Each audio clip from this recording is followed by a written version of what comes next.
두 질문은 매우 밀접하게 연관되어 있는 것 같습니다. 우선 대부분의 대학생들은 철저하게 누군가의 도움, 즉 관리를 받고 대학에 들어옵니다. 스스로 관리하는 법을 제대로 익히지 못하고 들어오는 것이죠. 그래서 가장 어려움을 겪는 것이 완전히 바뀐 공부 환경에 적응하는 것입니다. 이제는 대학 합격을 위해 혼신을 다해 지원해 주셨던 부모님, 선생님은 없습니다.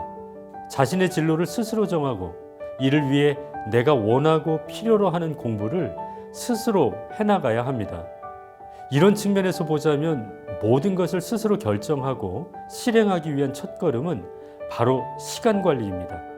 일전에 하버드 대학에서 시간 관리에 대한 실험을 진행한 적이 있었습니다. 모든 면에서 성공적인 학생과 그렇지 못한 학생을 두 그룹으로 나누어 조사했더니 성취도가 높은 학생일수록 대화할 때 시간이라는 단어를 자주 썼다고 합니다. 반면에 그렇지 못한 학생들은 아예 시간 개념이 없다는 것입니다. 공부 방법보다 더 시급하게 익혀야 할 것은 효과적인 시간 관리입니다. 최소한 일주일 단위로 계획을 수립하고 다시 일일 단위로 계획을 세분화하는 것도 한 방법입니다. 또한 긴급한 일과 중요한 일을 구분하고 상황에 맞게 적절하게 우선순위를 배정하여 수행하는 것도 또 다른 방법입니다. 태도가 고도를 결정한다는 말이 있습니다. 대학에서 우리가 먼저 익혀야 하는 것은 바로 시간에 대한 우리의 태도입니다. 두 번째로 사람들은 자기 자신에 대한 관점을 가지고 있는데요.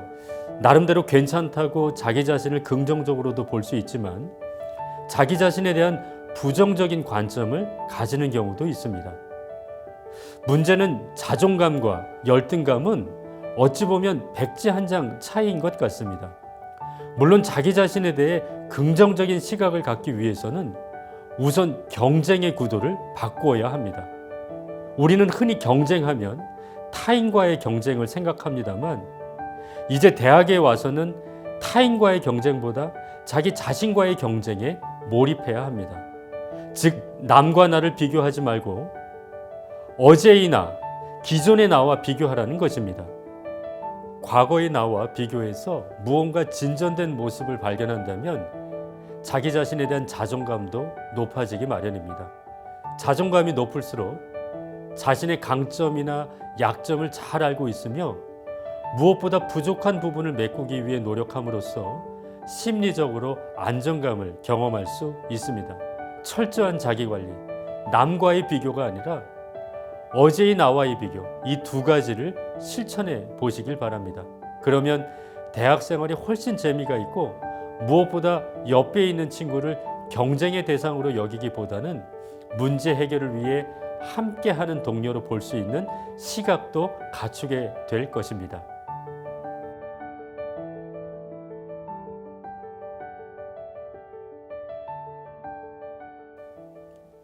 성장. 왜 우리는 지금 성장에 주목해야 할까요? 성장은 흔히 생물학적 의미의 육체적 성숙이 아니라 한 개인이 자신의 정체성을 수립하고 타인과 건강한 관계를 형성할 만큼의 단계에 이르렀을 때 우리는 보통 성장했다고 말합니다. 이러한 정의에 따르자면 청년기는 인간의 성장과 관련하여 중요한 분기점을 형성하는 시기입니다. 흔히 우리는 고등학교를 졸업한 이후에 비로소 성인이라는 타이틀을 부여받습니다. 인간은 미성숙의 상태에서 성숙의 상태로 변화해가는 존재이며 보통 20대 초반의 시기가 이러한 변화의 전환점으로 간주된다는 것이죠. 그러나 우리 시대 청년들에게서 성장은 매우 부담스러운 단어입니다. 중고등학교 때까지 늘 성공을 위해 달려왔을 뿐 진정한 내면의 성장은 억압당하거나 유보된 채 살아왔기 때문입니다. 데이빗 브룩스라는 작가는 인간의 품격이라는 책에서 다음과 같이 말합니다. 인간은 누구나 결함을 지닌 존재다. 그리고 인간의 삶이란 결함 있는 내면의 나와 끊임없이 투쟁하며 성장하는 과정이다. 이러한 전통에서는 겸손과 절제를 가장 중요한 덕목으로 여기며 삶의 궁극적인 목적을 외적 성공이 아니라 내적 성숙에 둔다. 평생에 걸친 노력으로 끊임없이 스스로를 단련하고 개선시켜 나가는 것이다. 저는 성공지상주의 사회에서 성장의 중요성을 강조하는 작가의 외침이야말로 모든 세대에게 의미 있지만 특히 우리 청년들이 주목해야 한다고 생각합니다. 성공과 성장은 어떤 차이가 있을까요? 흔히 성공은 개인의 능력을 최고의 미덕으로 설정하고 타인과의 경쟁 속에서 자신의 탁월성을 입증해야 하지만 성장은 타인과의 건강한 관계 속에서 내적 성숙을 이루어냅니다. 또한 성공은 눈에 보일 만큼 가시적이지만 성장은 눈으로 그 성장의 정도를 가늠하기 어렵습니다. 또한 성공은 늘 실패와의 대결 구도 속에서 자리매김되지만 성장은 실패를 대립관계 속에서 바라보지 않습니다. 무엇보다 성장은 성공의 좌표와 방향을 설정한다는 점에서 성공의 조건이라 할 수 있습니다. 성공만이 강조되는 시대에 성장을 호출하는 이유는 바로 여기에 있습니다. 이제 본격적으로 성장에 대해 이야기해 보도록 하죠.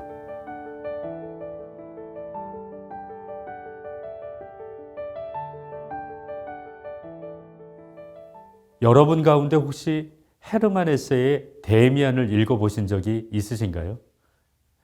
누구나 한 번은 읽어보았다고 하지만 실제로는 읽어보지 않은 책을 흔히 고전이라고 하는데요. 저는 데미안도 여기에 속한다고 생각합니다. 중고등학교 시절 늘 필독서 목록에 빠지지 않고 등장하지만 제대로 읽어보지 않은 책. 대학생이 돼서는 청소년 시절이나 읽어야 할 책으로 그냥 지나쳐버리는 책이 바로 데미안이라는 거죠. 그러나 데미안이야말로 새로운 성장과 도약을 꿈꾸는 여러분들에게 가장 필요한 책이라고 생각합니다. 저는 이번 주차에서 데미안의 핵심 메시지를 다루어 보면서 청년에게서 진정한 성장이 무엇인지 살펴보려고 합니다. 데미안은 주인공 싱클레어가 데미안을 통해 정신적으로 성장해가는 과정을 매우 정교한 필치로 그려낸 명작입니다. 헤르만 헤세가 자신의 이름을 숨긴 채 에밀 싱클레어라는 가상의 저자를 내세워 출판한 이 책은 철저하게 청년의 시선으로 청년의 성장을 이야기하고자 하는 작가의 강한 바람이 투영되어 있습니다. 이 책에서 작가는 청년들에게 자기 자신만의 고유한 길을 가라하는 강렬한 메시지를 주인공 싱클레어의 변화된 모습을 통해 보여주고 있습니다. 청년의 멘토로 자처하는 수많은 사람들이 한결같이 이 말을 하고 있지만 유독 데미안의 메시지는 그 어느 누구의 말과도 비교할 수 없을 정도로 그 무게감이 더한 것 같습니다. 모든 사람의 삶은 제각기 자기 자신에게로 이르는 길이다. 데미안의 첫 장에 나오는 유명한 구절입니다. 그렇다면 자기 자신에게로 이르는 길은 무엇일까요? 아마도 참다운 나의 모습을 발견하여 그러한 모습을 갖출 수 있도록 노력하는 것이 아닐까요? 비록 소수이지만 불교에서 진리를 깨우치고 참다운 나를 발견하기 위한 구도의 길을 가는 사람들이 있습니다. 꼭 특정 종교를 언급하지 않더라도 우리 모두는 현재의 모습에 만족하지 않고 더 나은 나, 더 나은 삶을 위해 부단히 노력한다는 점에서 우리 역시 진정한 자기에 이르기 위한 도정이 있다고 할 수 있습니다. 우리 대부분은 나이와 상관없이 자기 자신이 누구인지 진지하게 고민하지 않고 바쁘게 일상을 살아갑니다. 그리고 누군가에 의해 만들어진 길을 자신의 길로 착각하고 그 길을 따라가기 바쁩니다. 데미안의 핵심 메시지는 진정한 자기 자신을 발견하는 것이 얼마나 중요한지를 일깨우는 것이라고 할 수 있습니다. 주인공 싱클레어가 피스토리우스와 결별하면서 다짐했던 단호한 메시지가 기억이 납니다. 깨어난 인간에게는 단 한 가지, 자기 자신을 탐색하고 자기 안에서 더욱 확고해지고 그것이 어디로 향하든 자신의 길을 계속 더듬어 나가는 것 말고는 달리 그 어떤 의무도 없다. 이 깨달음이 나를 깊이 뒤흔들었다. 우리 각자에게 주어진 진정한 소명이란 오직 자기 자신에게로 가는 것, 그것뿐이다. 그렇다면 자기 자신에게로 가기 위한 첫걸음은 무엇일까요? 다시 말해, 우리는 성장으로 이끄는 변화의 힘을 어떻게 갖추게 되는 것일까요? 10여 년 전 미국의 하버드 대학교는 교양교육을 개편하면서 그 취지를 개편 보고서에 담아낸 바 있습니다. 당시에 이 보고서를 접하고 저는 굉장히 큰 충격에 빠졌던 것이 기억이 납니다. 교육의 목적이 청년들을 방황시키는 데 있고 결국 스스로 자기 자신만의 길을 찾게 만드는 것이라는 것이 당시 저에게는 매우 낯선 내용이었습니다. 하지만 곰곰이 생각해 보니 이 내용은 오랫동안 전승되어 온 대학 교육의 정신을 잘 보여주는 것 같았습니다. 핵심적인 내용은 이렇습니다. 교양교육은 유용하다. 유용하다는 것은 교양교육의 목적이 학생들에게 전문직을 위한 트레이닝을 시키거나 졸업 후 삶의 이정표를 제시한다는 말이 아니다. 또한 그들에게 친숙한 세계만이 중요하다는 가정을 지켜 세움으로써 학생들에게 자신감을 갖게 하는 것은 더더욱 아니다. 그 반대로 교양교육의 목적은 전제들의 기반을 흔들어 놓고 익숙한 것들을 낯설게 하고 외적 현상에 대한 저변과 배후에 작동하고 있는 것들을 밝히고 젊은이들에게 방향 감각을 잃게 해 혼란을 가져다 주고 다시 그들 스스로가 방향 감각을 되찾아 길을 발견할 수 있도록 도와주는 것이다. 교양교육은 이를 위해 학생들에게 가정들의 의문을 제기하고 자기 성찰을 유발하고 비판적이고 분석적인 사고를 가르치고 학생 스스로의 능력으로는 이해하기 어려운 현상과 마주치고 근본적으로 상이한 역사적 계기와 문화적 형성과 마주치면서 산출되는 소외감을 경험하도록 한다. 하버드 대학의 교육 목표를 따르자면 대학생 시기는 기존의 익숙한 삶의 방식과 결별하여 극심한 혼란을 겪게 되는 시기로 간주됩니다. 이런 맥락에서 보면 극심한 혼란과 방향을 가져다 주는 것도 교육이고 방황과 혼란 속에서 자기 자신만의 길 찾기에 성공할 수 있도록 도움을 주는 것도 교육입니다.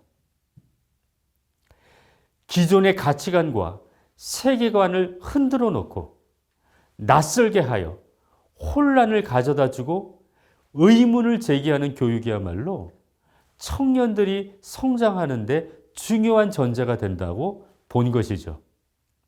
한 가지 예를 들어 보겠습니다. 두 명의 학생이 있습니다. A라는 학생은 자신의 진로에 대해 확신을 가지고 성실하게 학교 생활을 하는 친구입니다. 한마디로 전형적인 모범생입니다. 반면에 B라는 학생은 자신의 진로에 대해 아직 확신을 가지지 못한 채 방황 중에 있습니다. 그러나 나름대로 자기 자신의 정체성에 대해 적극적으로 의문을 제기하고 그 답을 찾기 위해 애를 쓰고 있는 학생입니다. 표면적으로 보면 A라는 학생이 훨씬 안정감 있고 모범적인 대학 생활을 하는 것으로 보입니다. 그러나 자세히 살펴보면 A라는 학생은 부모와 주변의 기대에 부응할지는 모르나 자기 자신만의 길을 찾기 위한 고민의 노력이 없다는 점에서 언제라도 정체성 위기에 빠질 만큼 취약한 상황에 있다고 할 수 있습니다. 반면에 B는 매우 불안정해 보이나 자기 자신만의 길을 모색하기 위해 고군분투하는 과정을 거쳤다는 점에서 매우 긍정적이라고 볼 수 있습니다. 그래서 청년 시절의 방황은 새로운 성장을 위한 준비 과정이라 할 수 있습니다. 열매를 맺기 위해 땅을 비옥하게 만드는 준비 기간 같은 것이죠. 자신의 길 위에서 방황하는 모습이 낯선 길에서 바르게 걷고 있는 것보다 훨씬 더 바람직하다. 괴테의 비레르마이스터의 수업 시대에 나오는 말인데 청년 시절의 방황이 얼마나 가치 있고 필요한 것인지를 너무나 잘 보여주고 있는 것 같습니다. 이렇게 본다면 여기서 말하는 방황은 우리가 상식적으로 생각하는 방황하고는 매우 다르다고 할 수 있습니다. 진정한 방황은 자기 자신을 성장시키기 위해 모든 것을 의심해 보는 것으로 출발합니다. 심지어 자기 자신조차도 관찰자적인 시점에서 대상화하여 냉정하게 바라보아야 하는 것이죠. 그래서 방황은 힘들고 불편하고 고통스러운 것입니다. 데미안에 보면 싱클레어가 성서에 나오는 카인과 십자가에 못 박힌 강도에 대한 새로운 해석을 데미안으로부터 듣게 되는 대목이 나옵니다. 데미안은 다소 충격적인 성서 해석을 감행합니다. 구약 성서에 등장하는 카인은 동생 아벨을 죽인 인류 최초의 살인자로 알려져 있지만 실제로 용기 있고 대담한 주체적인 인간으로 해석할 여지가 있으며 또한 십자가상에서 예수 옆에 달린 왼편 강도는 끝까지 자신의 죄를 인정하지 않은 파렴치한 사람으로 그려져 있지만 이 강도 역시 자신의 신념을 끝까지 지킨 주체적인 인물로 해석할 수 있다는 것입니다.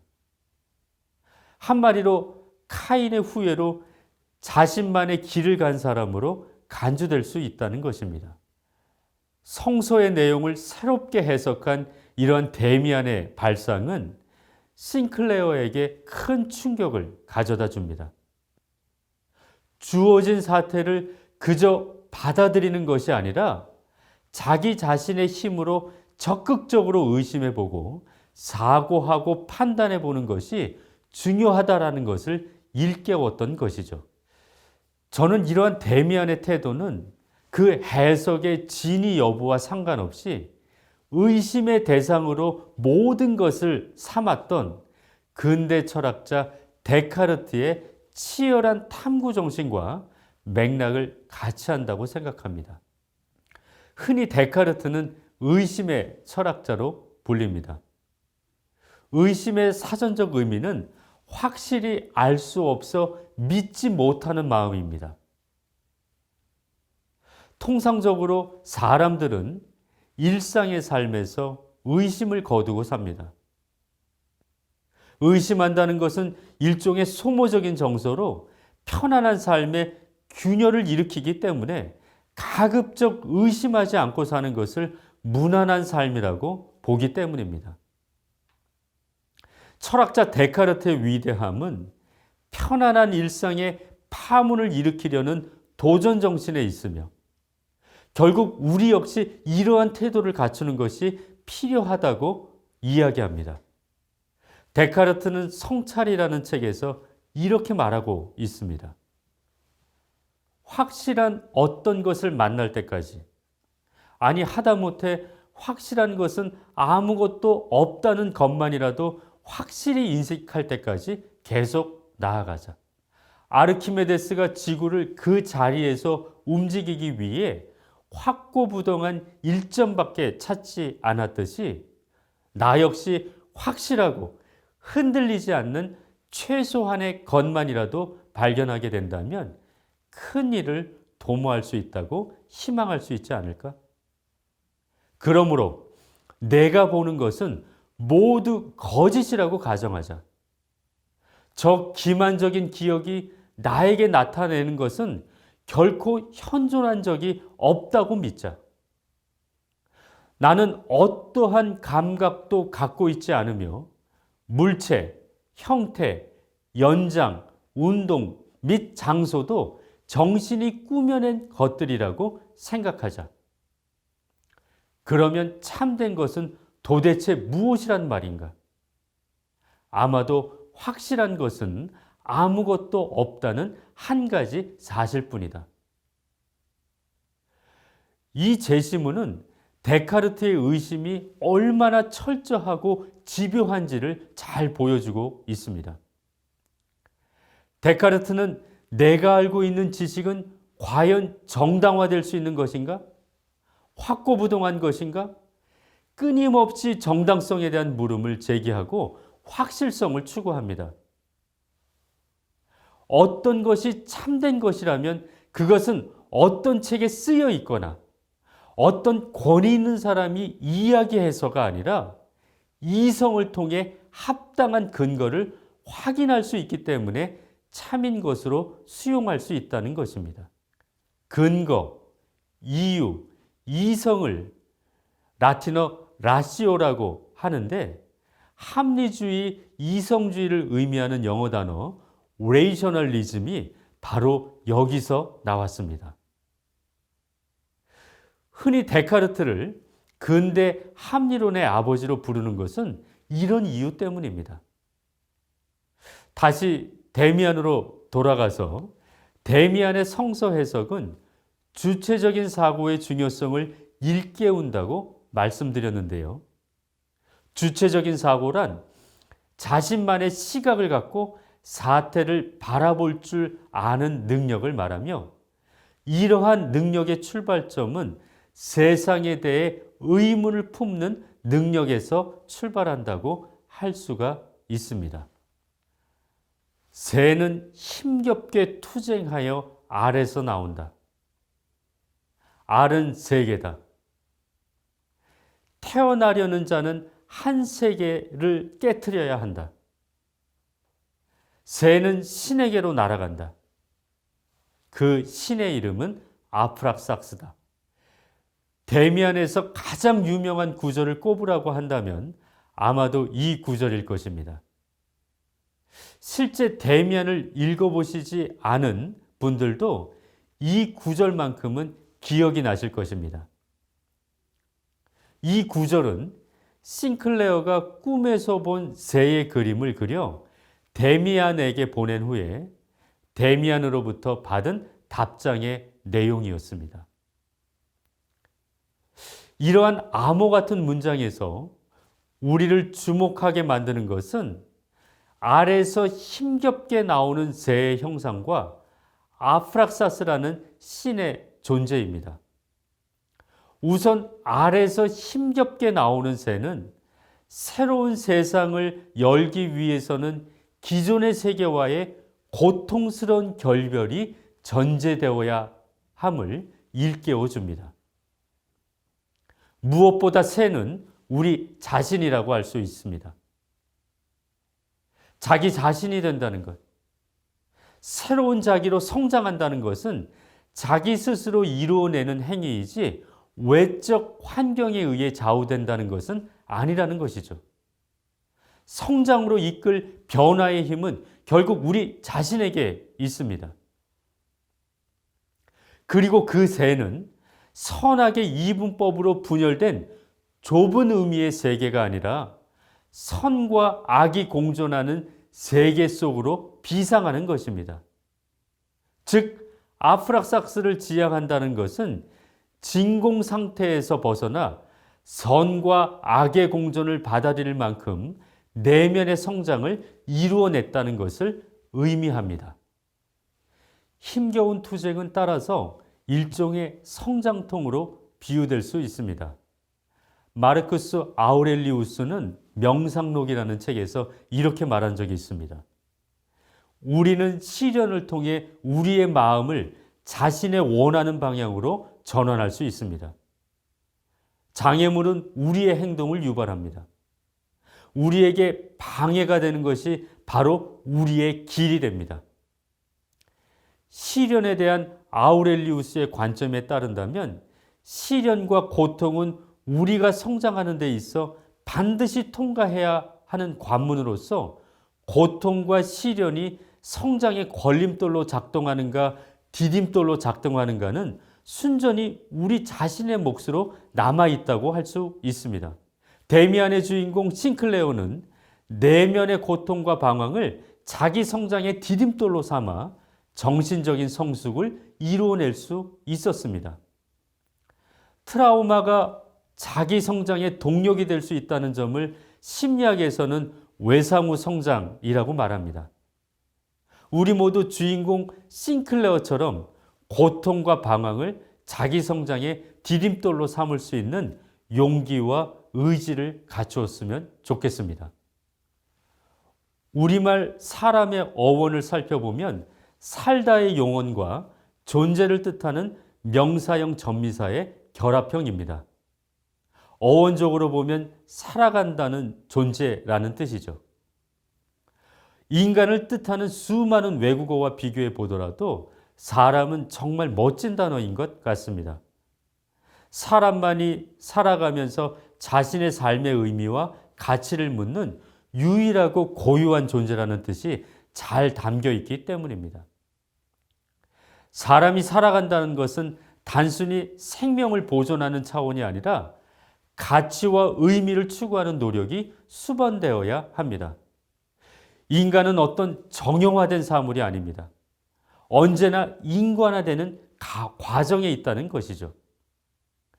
인간으로 있다는 것은 언제나 인간이면서 여전히 완전한 인간이 아닌 인간으로 되어가는 과정에 있다는 것입니다. 그래서 인간의 정체성은 늘 역설적입니다.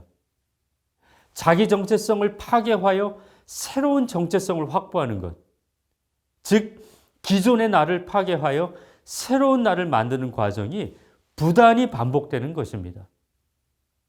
인간은 자기를 잃지 않고는, 자기의 존재를 버리지 않고는 새로운 삶을 창조할 수 없습니다.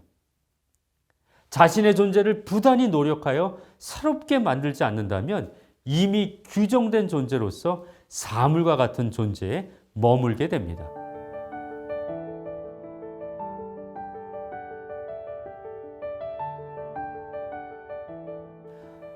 이제 정리하겠습니다. 루소는 에밀에서 청년의 시기를 다음과 같이 묘사합니다. 우리는 말하자면 두 번 태어난다. 한 번은 존재하기 위해, 다른 한 번은 살기 위해서다. 이것이 내가 말하는 제2의 탄생이다.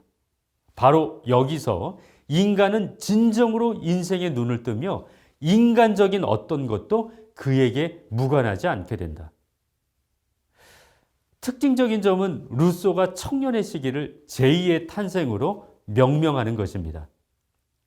자기 자신만을 사랑하는 어린아이에서 타인에게 공감하고 타인을 사랑할 수 있는 단계로 전환하는 것을 루소는 제2의 탄생이라고 부르는 것이죠.